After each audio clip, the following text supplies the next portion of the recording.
Hello, everyone. We have a couple new faces here. Wendy and Randy, thank you so much for attending and having the guts to go on video. Most of the time, a lot of the people who attend turn their video off. So you guys are the brave ones. Thank you very much for joining. And then no need for anybody to talk during this. If you do want to come up and if you do want to ask any questions, please feel free. That's what we love. We have a full docket today. There's a lot of stuff going on. Colin, unfortunately, or fortunately, depending on what your feelings on Colin, he's not here with us today. We've got a whole sort of cornucopia of variables happening right now in markets that I think are really important to talk about. Let me pull this up for you guys. We've got a full docket. I wanted to sort of summarize what the narrative is currently of markets, and the best that I could come up with currently of like synthesizing all of this down is these handful of topics right here. And then Joel, you and I can riff on them. So as best as I can see, and Joel, push against me if you disagree, what I'm seeing is AI, very big part of the narrative right now. Earnings also sort of filling the music. If we go back a year ago, there was a lot of inflated pricing talks of securities, but the earnings are actually filling in those narratives, which is pretty interesting to me. Meaning that there's been pretty heavy ROI on this CapEx investment inside of these major companies, especially the hyperscalers. Inflation is a very sore subject right now for some parties. We are experiencing heavier inflation than at least a portion of the country believe we would.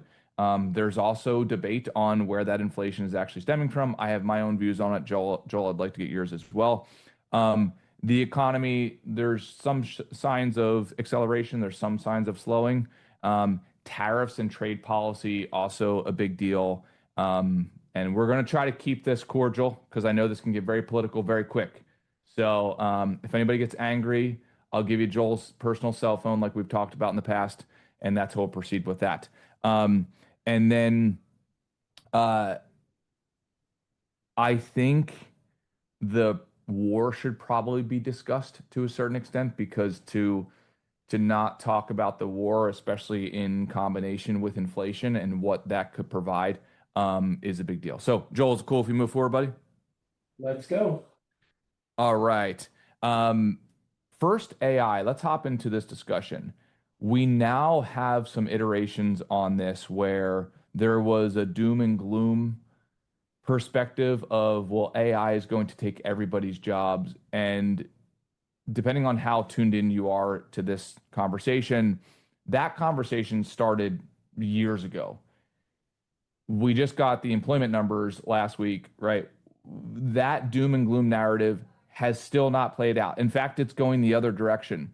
I forget what pattern this is called, but basically where when you start to democratize certain tools and commoditize them and bring down the expense of them,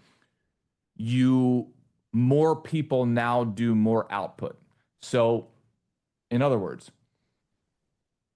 coding and building digital infrastructure used to be exclusively at the hands of, let's call them high level, software engineers.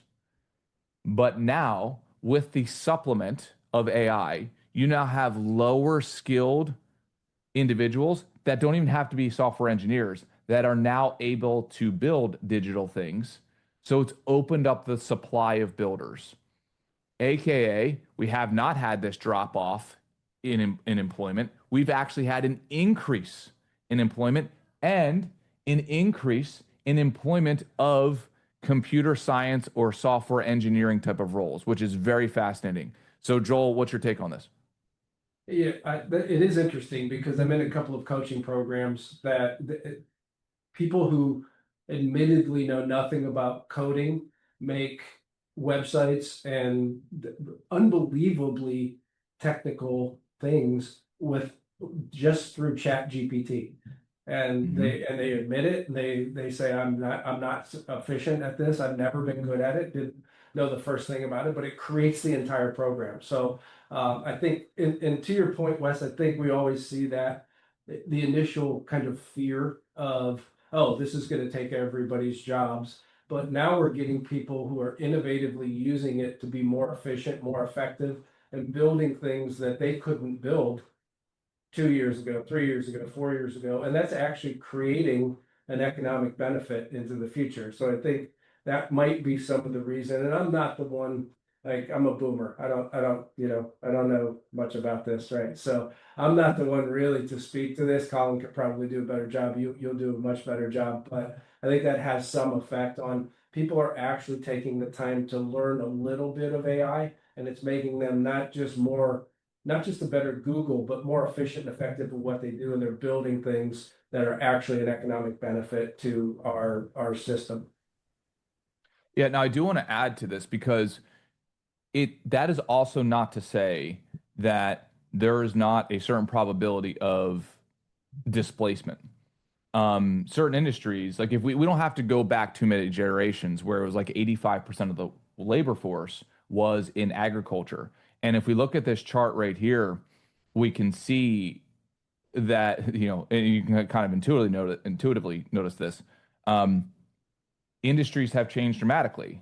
I love this chart shows basically the size, the surface area of industries now. Well, if you look at agriculture, you can barely even see it versus the finance and real estate, professional services, retail, trade, et cetera, et cetera. So we are going through another phase shift, in my opinion. I don't want to be on the doom and gloom side. I also want to be on the realistic side.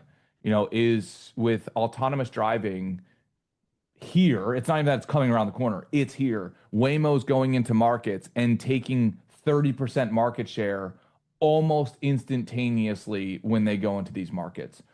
That is going to displace and has displaced taxi cab drivers, Uber drivers, Lyft drivers, etc. So I also do want to have a rallying cry, which we have to have in my opinion, as humans, always have to have the mentality of how are we going to adapt to stimulus. Um, but now I would also say it's now easier than ever to retool because of AI. So the thing that might replace some jobs is the very thing that can help somebody retool very quickly. Joel, to your point of where you're saying some of your peer group who probably barely knew how to use a computer, you know, 20 months ago, and now building and coding things off of natural language. The other thing is a lot of you on the call, and a lot of our newer clients know this, but one of the first things we do is review property and casualty insurance for people to make sure that coverages are up to snuff, buttoned up, preventing any liability exposure there. And any of I'm wondering, to your point, what self-driving cars and trucks and so forth will do to that industry. Because to your point, Wes, all of the resources that I talked to in the property and casualty world, the agents and so forth, none of them have mentioned the effect on self-driving cars in the insurance side of that issue. And I'm wondering if they're just not looking forward far enough. It's eventually you would think that would bring premiums down because you're taking some human error out of the system, which would be a good thing for everyone. But I don't think they're factoring it into their business, and so there may be some displacement in that industry as well. Yeah, I'm trying to imagine the type of curve that autonomous driving car adoption will take.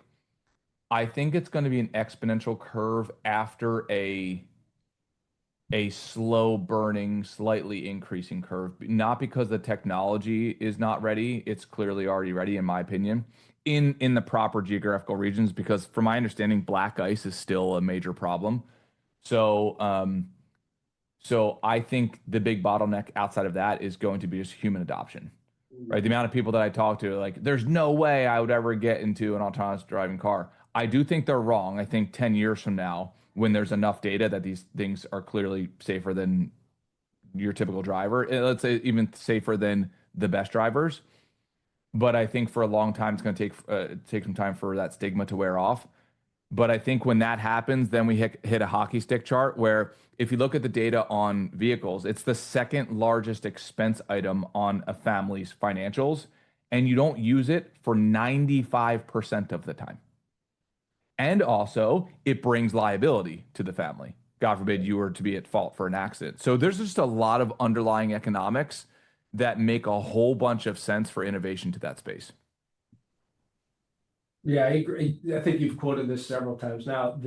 Since the invention or the implementation of seat belts, we've had more traffic deaths since that time in the recent year, and Yep. because of distracted driving. So Yep. you would eliminate that as a risk factor if you've got no driver looking at their cell phone or constantly looking down or making phone calls or texting or whatever that might be. So eventually, I think you're right. It will take a while, but it has to have some effect on industries. And I don't know that some of the kind of the old, maybe person-driven, sales-driven industries are factoring in the impact that it might have on them into the future. Yep, totally agree. All right, let's go on to the next topic here. We have a very interesting paradigm playing out because it's very counter to what was in existence, let's say, call it 6 months ago. For those of you who don't know, interest rates are very, very, very much anchored into economics. I would argue it's the nucleus in many ways of economics. The rate at which you can borrow capital, especially at the business level, will impact markets for sure. You go back a handful of months ago, and the prediction, and very much the pressure from the current administration. This is not a political statement. This is just objective, right? Like there was a lot of pressure from our buddy Trump putting on the Fed chair to reduce rates. Understandably, I can understand the logic as to why there'd be pressure to do that. When you lower the cost of capital, it can allow business to increase velocity, et cetera, et cetera, et cetera. But there's also downsides to that. One of those downsides being if you cut rates too quickly and then we do need some sort of stimulus in the future, that's now one less tool in the tool belt of the Federal Reserve that they can pull. Think about like a 2008, et cetera, et cetera. In my opinion, we want to keep as many tools in our tool belt so that when a storm does hit, we are prepared and ready. I do not want to deploy those things prior to the storm hitting. Anyway, that's my personal commentary. Now it's the opposite conversation. If you look at betting markets like Kalshi, et cetera, not only are they no longer predicting, and this is where people are betting money, right? Not only not predicting to not have a rate cut, which that was the prediction earlier in the year. This now, like those betting markets are saying like a 70% probability of a rate hike between now and the end of the year. And now, if you pay attention to this nerdy stuff of Kevin Warsh now coming into the Fed chair role, Jay Powell being, is now out of that position and having a lot of pressure. I can see a path of rate hiking. As much as I don't want to say that, because I do think a lot of people who might have variable rate loans will pay a very big price for that, even though I just disagree with variable rate loans out of the gate, but I don't want them to suffer. Just so everybody knows, if that were to happen, there is a very high probability that will suppress asset prices on the equity side. That is normal. So just so everybody knows in advance, if that were to happen, don't be surprised if markets get a little wonky. Why? Because the chain of reaction is that when you increase the cost of borrowing, aka called increased cost of capital, now businesses who could have borrowed money at 4% or 5% to then go and hire more employees or buy more equipment or buy back shares of the company, et cetera. They're going to do less of that. So it might impact earnings, et cetera. But also what tends to happen is then humans overreact to that. So it might suppress prices a little more and creates more buying opportunities. But if we still get back to the fundamentals. I'm saying this for the 500th time on these. If you do not have your short term, your medium term, and your long term buckets set up appropriately, please call us and we will recalibrate it. It is so important always. Doesn't matter what the macroeconomic or microeconomic circumstances are, you always want to have those fundamentals. We are coming off of very good, profitable years. Now is the time to recalibrate if you haven't done it in a while. Let's go to the next topic where if we look at inflation, and again, this is also kind of, an inflammatory topic for some people, we we were kind of promised, and I'm trying to figure out a way to like dance through the raindrops here, bob and weave. Um, we were the platform that the current administration, right, was hired in for, that what they ran for, and I'm not political.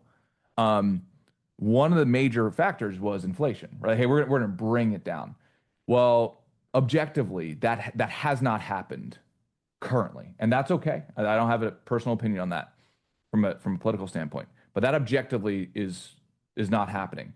Um, the general consensus of this is that the war and tariffs are two perhaps obvious triggers to that inflation, bringing us from, north of two to adding an extra point or two just from those two factors. If we look at the war and what that has done with oil prices, now I drive an EV, but Joel, have you noticed that gas prices have increased by any chance? Absolutely. By Yeah, I chance. mean, it's pretty Yeah, dramatically if we by look at chance. this inflation chart, I right? Like, learned let's it's just, $3.90 to fill up my tank, the other day. yeah, what is it in California? I don't even know. It's gotta be more. California, it's not that. No. Yeah, it's pretty substantial. So just so you guys can sort of, you know, we can telegraph what's going on to a tiny bit in the economy here. This is an inflation chart of some of the things that have inflated the most. Airline fares, right? Obviously, right? They're huge purchasers of oil, public transportation, hotels and motels, heating and oil. I'm sorry, heating oil and gasoline. All of these make a whole bunch of sense. Joel, what's your take on our current state of inflation and especially relative to sort of what was promised to us, not promised, but telegraphed in the Yeah, past? it was definitely one of the main platforms that Trump ran on, and it has not materialized so far. And again, he's trying to poo-poo that. I think I don't know what narrative does to inflation. I don't know if it adds anything to the actual number, but one of the things that, again, going back to, you can't cut your way out of a lot of this. You can't use less electricity. You can't heat your home less with gas, and those are just staples in the inflation calculation. So some of the things that you can cut your way to are negative. I don't want to beat a dead horse here, but we, again, back to property and casualty, we have seen an unbelievable increase in uninsured, underinsured motorist lawsuits, simply because the bottom half of the economy struggles far more from increased in cost of living than the top half of the economy does, which, again, most of the people on this call are not affected as much as the bottom 60% of the economy would be, more than likely. And so what happens is people cut the things that they can cut, but have alternate consequences to them. So they cut their auto insurance down to state minimums, or they cut it altogether, even though it's illegal. The only time you find out that somebody doesn't have insurance is after they hit you or you hit them. And then now we've got a lawsuit as a consequence of, inflation trickling down and people trying to just save a buck here and there. So it's not just, well, my gas bill went up a little bit. There's all these extenuating consequences that happen because of inflation that are really negative especially to the bottom half of the economy. Yeah, I completely agree. It's a really difficult time to navigate right now because we're sort of living in this like tale of two stories where we've got some interesting pressures that are sort of right like coagulating over here, and then we also have some interesting, we'll call them tailwinds on the other side. And I think it's important to maintain a certain Goldilocks disposition right now. If you look at the IPO market, there is so much marketing and hype around this right now, in my opinion. So initial public offerings, SpaceX, OpenAI, et cetera, down the list.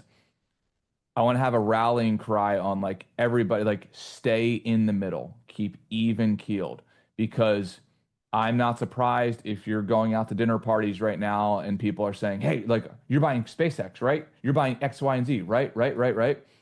This story is as old as time. I have nothing against somebody buying an IPO. I personally don't do it. I put that in the speculative bucket. And it's okay if you have some speculative assets, totally. But as a percentage of your overall portfolio, I don't recommend really going above 5, maybe 10%, depending on how old or young you are. But realizing that it is speculative. When a company hits the market for the first time, by definition, we don't have sufficient public data yet. It just hasn't gotten its reps in. And Warren Buffett has this great quote. He says, "It's always a bad idea to marry for money, especially if you're already rich." So our clients that we work with, right? We were at critical mass of wealth. We want to optimize that so now the money can last in perpetuity to pay for you and your family and to protect them. But the human brain can oftentimes get hijacked by fear of missing out, envy, etc., where it's like, hey, I want to be conservative, but like, let me buy this penny stock over here, right? Just this weird, like conflicting, sort of barbell type of graph. Joel, what's your take on that? Well, a couple of things. You made a comment earlier about people betting on which way the interest rates are going. We've had several high-level, very famous investors comment on that. It carries over to investing, and they're all singing kind of the same tune. That there's more gambling going on in the market now than there is actual true fundamental investing. Yeah, and I want to add some flavoring to this. Right now, where we're at with markets is a very heavy percentage of institutional investing, which in my opinion is phenomenal, right? So think pension funds, 401ks, et cetera.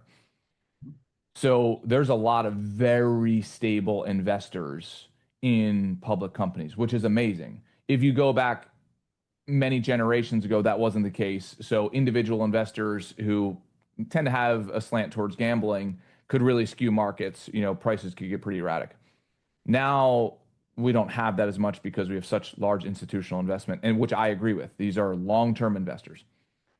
But I do think there's disproportional noise added to the top because the retail investors are the loudest. If you look at something like Robinhood, and this is not a slight against Robinhood, but the gambling narrative that unfortunately, in my opinion, has hijacked a lot of our young men, not to get like philosophical on this, where I talk to, young men in their, let's say, late teens and 20s who are betting on outcomes of not only just companies in the very short term, they're betting on the outcomes of random events. This is gambling that we've never, in my opinion, we've never seen like at a scale we've never seen before in the United States. Because honestly, it wasn't legal, right? You had to go to a casino that's not legal in every location to gamble. But now the internet has made this widely available. So I'm saying this to surface a conversation, not only so you guys can hedge against your own potential FOMO, et cetera, but then also if you have anybody in your lives, especially like your young kids, I'm seeing a lot of money anecdotally from my network. I'm seeing a lot of money being lost to that. And the more we gamify investing, I don't think is a good thing. I do not think is a good thing. This is a very serious endeavor, and money is a resource to protect you and your family. So please, if you hear anybody gamifying this, it's a red flag in my opinion. Joel, what's your take? Totally agree. I think back to the fundamentals. I think you should stick to fundamentals. We did have a question, Wes, and I'm going to read Mhm. this out. Maybe we need clarification. With indices modifying rules to include SpaceX and OpenAI, et cetera, earlier, is the way we can fade in the IPOs a bit at the start to wait for a couple of quarters of results, or will the funds not jump in as quickly? Yeah, I mean, the reality is very oftentimes we're using group-based investments, ETFs, et cetera, indices. Even if a SpaceX has jumped the line and got in there earlier, gets in there earlier than they normally were supposed to, the reality is, you know, when you have a diversified portfolio of several holdings, several group holdings, that one holding is not going to dilute your portfolio to any meaningful degree. Now, to the S&P 500, that's where I'd make an argument because of these hyperscalers. The S&P 500 has gotten away from its original intention. If you look, there's a handful of holdings right now that make up a disproportional percent of that pie. It's like roughly, it oscillates every day, but roughly about 40%. So when 10 holdings make up 40% of a 500 holding basket, there's asymmetry there.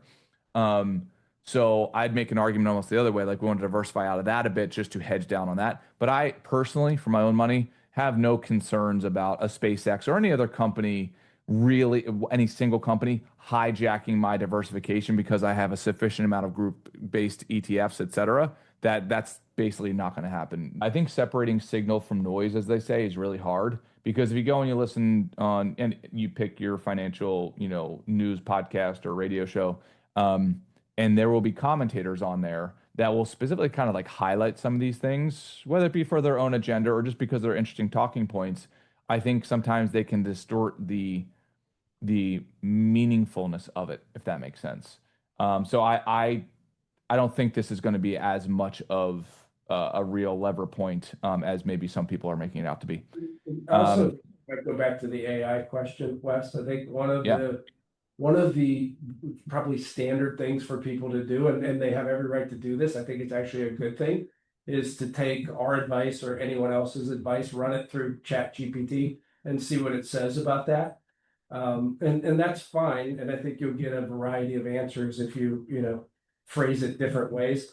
But I also think the thing that's missing is context in the overall financial plan world. It's not holistic financial plan. That you're asking one specific question, but it knows nothing about the context of your particular situation, your particular goals, and so forth. And I think that's where, again, it can be problem. It's a great thing to use as a sounding board. It can be problematic to use it as the gold standard of advice because it has zero context to your entire situation. Yep, totally agreed. Another topic that comes up for our clients a lot, which is the topic of healthcare. I expect to see a lot of innovation in this space over the next 5 to 10 years because you have an aging population that's very much in bubble form, aka like the baby boomers. Um, and they're going to have increased healthcare costs because you have life expectancy increasing. And so people are living longer, and we have heavy reliance on pharmaceuticals, et cetera. This is really interesting because I was actually surprised by this data. If we look at healthcare cost as a percentage of, I believe, household income, California was pretty low, and which is very fascinating. So if you look over the map of the U.S. here, these are healthcare costs based off of doctors, dentists, optometrist visits, plus ibuprofen and insulin. Interesting. Um, so basically, the redder, the deeper the color, the worse it is. Alaska being the highest, which is north of 10% household income spent on medical costs. So I thought this was really interesting as our clients are planning for constantly for medical costs. Joel, what's your take? Yeah, I think so. I had some statistics about Ohio, which is higher in this on this chart than California. Ohio has here's the again, there are unintended consequences of all of these costs. Ohio has 2.2 million family caregivers trying to balance the work-life balance between taking care of a family member and still working and being productive Mhm. and making money and being able to live their life and so forth, which then circles back into if inflation is increasing on an annual basis, it makes it tougher to do that. But also, 25% of Ohio's population is an aging population. So Mm. it's a large percentage of people. I don't think we ever take into account the effects on the family and the caregivers and financially what that does to them. There's a high percentage of people that spend their own money to take care of their loved one, which is a sacrifice of their own retirement assets or standard of living. And the way we just structure life these days, it rarely can in a two person working household can one of them just stop working and afford to be able to take care of their loved one full time and still maintain the standard of living or lifestyle? Yeah, I mean, as most of you guys know, long-term care is just one of those X factors that really has to be planned for and in a very disciplined way funded either through insurance or some sort of like self-insured portfolio. Because those numbers, I hope it doesn't happen to any of our families that we work with, but it's I think it's like a 70% chance between husband and wife, and these are not small numbers. These problems are so big that they can't be solved overnight. They have to be solved with many years of planning. So if anybody has questions on that, just reach out to us individually. But so important because Joel, we're seeing the same thing over here in California to the tune of, I've seen $40,000 a month bills as a result of this. One of the things that I think gets overlooked is the fact that a stroke or a car accident or something that just incapacitates you for longer than a couple of weeks, maybe 5 months, 6 months, you have to go into the facility, and nothing Medicaid or Medicare doesn't pay for that if you're retired. So that's part of a long-term care modeling that you need to kind of factor into. That may happen a couple of times over the course of a retirement. I personally have a friend whose mom has been in and out 3 times, and turned on her long-term care policy each of those 3 times, and then shut it off when she recovered and got back out. But the policy continued on over years, so it actually saved her and the family a ton of money in that instance. Yeah. Yeah. No, we've got similar stories over here on the California side. All right, let's switch topics to this stinky topic, which we'd like to keep our finger on the pulse of debt at the household level and at the country level. Here we are again, the United States. Like every time I look at the data set, it just kind of gets a little worse, in my opinion. So this is the world's household debt in 2026 relative to each other. You can see that the United States takes up the bulk of that pie, a disproportionate amount of the pie. Even though we have 4% of the world's population, we hold a third of the household debt. Um, Now, there's two things I take away from this. I want to keep on making money and investing a community sport, a community conversation, so that you can do two things. At the household level, you can protect yourselves and just don't do this. Don't be one of the households that is so burdened with debt where it's impacting your autonomy, your stress levels, etc. And perhaps even more importantly, please consider sharing this religion with your children, right? Like we don't do debt here, right? We don't do unnecessary debt here. Certain debt I could totally get on board for, a mortgage, etc. But then also at the policy level, we are in a very interesting time where the policy, obviously, people are going to get voted into positions based off of who's voting on them, and who's voting on them has their own intrinsic needs.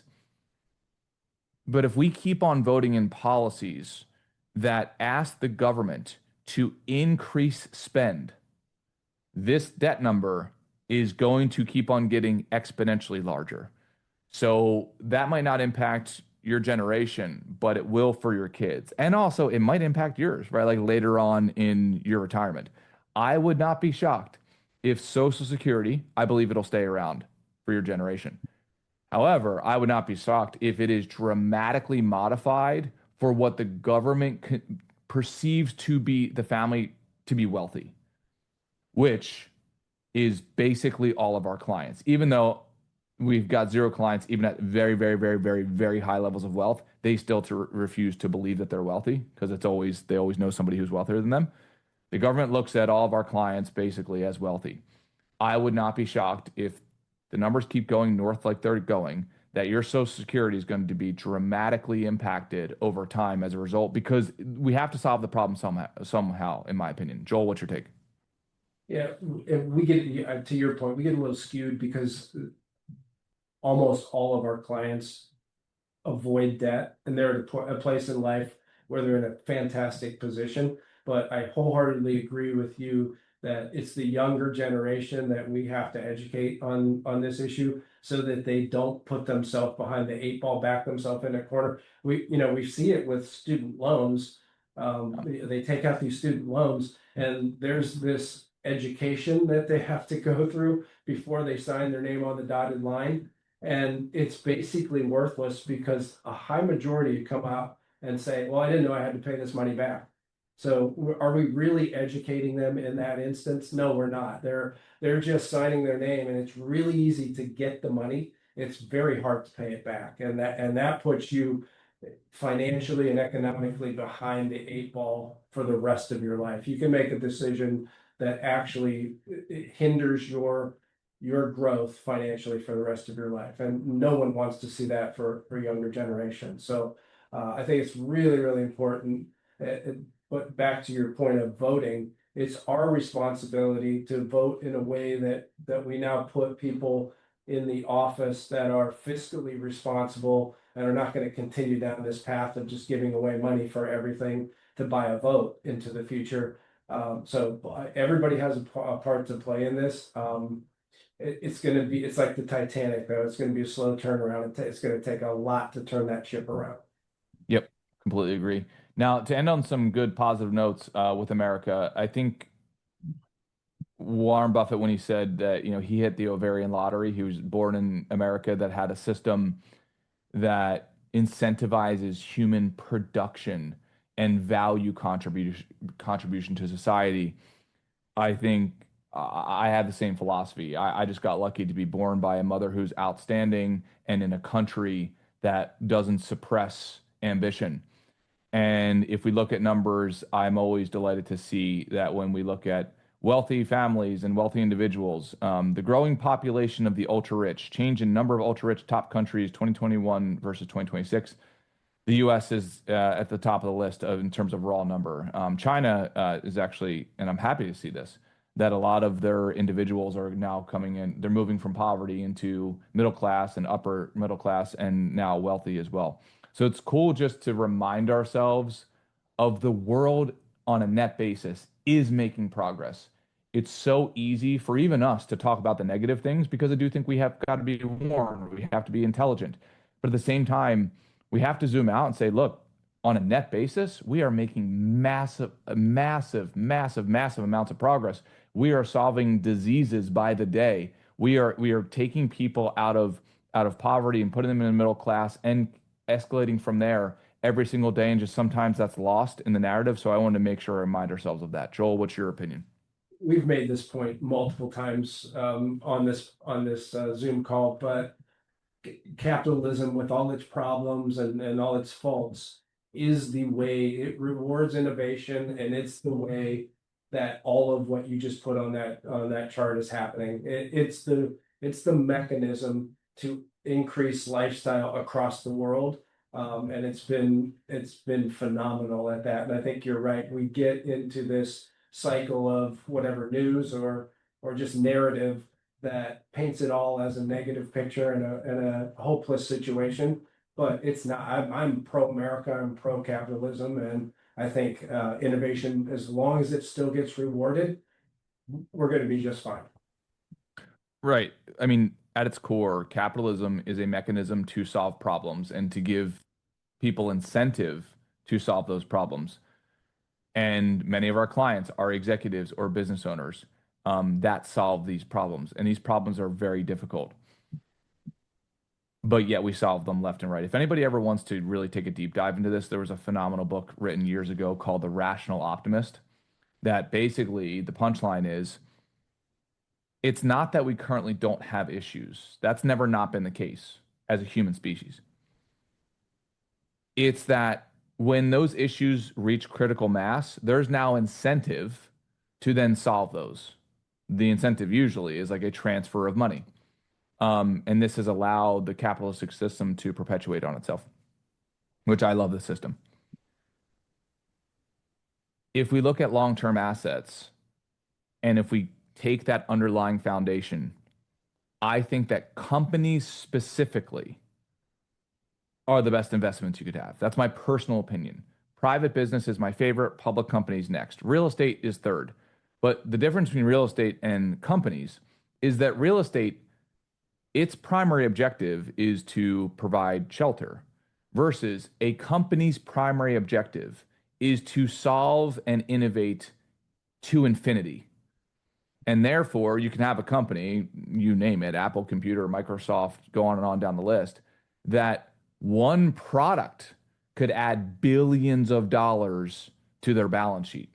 Well, there's not a real estate, there's not a real estate location on the planet that I know of that can innovate and all of a sudden increase its revenues by 50, 60, 100%. Like that's not going to happen.